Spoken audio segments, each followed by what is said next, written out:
may gagamitin kayo sa alcohol or flashlight, open nyo na po para ito kumikinang na yan. Bawal natin siyang hawakan dahil once na mahawakan natin siya, siya po is mangingitim and mamamatay na po siya. Okay. Dahil tayong mga tao po is acidic, Okay. pag nahawakan natin yan, mangingitim, mamamatay po siya or madadamage. Kaya po, pinapreserve po yung mga natural minerals or natural crystal na hindi po natin mahawakan. Dito naman po, meron tayong optical illusion or rock formation.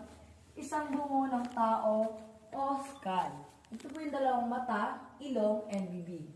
Kailangan cave ay ginamit sa shooting area noong 1980s.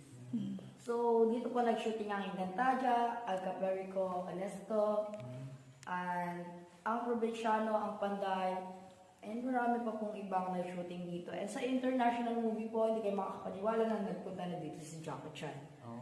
Superfly 1, Condor Operation 2 naman po yun. And,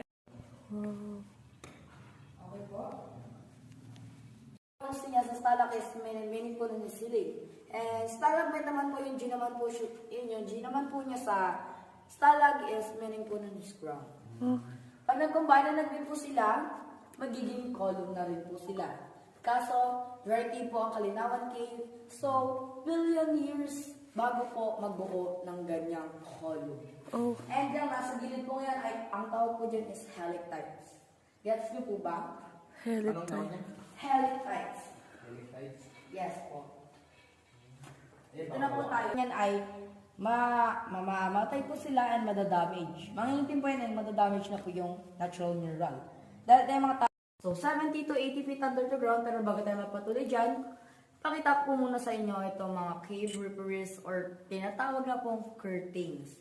Saan? Curtain. Ayan po, itong mga to. Hindi po sila katulad ng stalactite and stalagmite na may tumutulo from ceiling and tumutulo po sa ground.